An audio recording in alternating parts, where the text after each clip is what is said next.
Hello বন্ধুরা, যদি আপনার হাতে থাকা ফোনটি কোনো কারণে ময়লার ঝুড়িতে পড়ে যায় এবং ফোনটি তুলতে গিয়ে আপনার হাতে বিষাক্ত কোনো ভাইরাসের সুই ইনজেক্ট হয়ে যায়, তাহলে আপনি কি করবেন? আমাদের আজকের পর্বের এই মহিলাটি একটি পাবলিক টয়লেটে মেকআপ করছিলেন। হঠাৎ তার ফোনটি ময়লার ঝুড়িতে পড়ে যায়। ফোন তুলতে গিয়ে তিনি অনুভব করেন তার আঙুলে একটি সুই বিঁধে গিয়েছে। আঙুল থেকে সুইটি বের করতেই তিনি দেখেন এটি একটি ভয়ঙ্কর এবং অদ্ভুত টাইপের ভ্যাকসিন, যার নাম ট্রাইপোফোভিয়া। মহিলাটি ভয় পেয়ে যান এবং তার মধ্যে আতঙ্ক বাড়তে থাকে।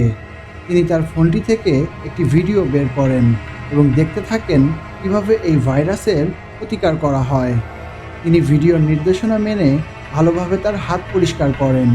তিনি যখন তার হাত দেখেন, তার হাতে অসংখ্য গর্তে পূর্ণ হয়ে গিয়েছে। এটা দেখে তিনি চমকে যান এবং ভ্যাসিনের নিচ থেকে একটি বিলিসের বোতল বের করে তার হাত পরিষ্কার করতে শুরু করেন।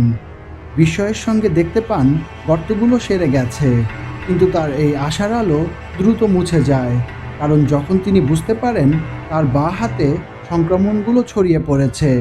ভয় এবং দুশ্চিন্তায় তিনি দরজায় আঘাত করতে শুরু করেন। হঠাৎ তিনি তার চোখে ব্যথা অনুভব করেন। আয়নায় তাকিয়ে দেখতে পান তার চোখেও সংক্রামিত হয়েছে। এদিকে ফোনের ব্যাটারিও শেষ।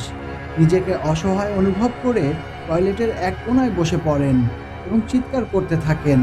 ঠিক তখনই টয়লেটের দরজা খুলে যায়। তিনি দরজার কাছে যেতেই ভয়ানক এক টাকমাথা ক্রিপি টাইপ লোককে দেখতে পান। বন্ধুরা, বাকিটা না হয় নাই বললাম। পরবর্তী ভিডিও দেখার অনুরোধ রইল। ধন্যবাদ।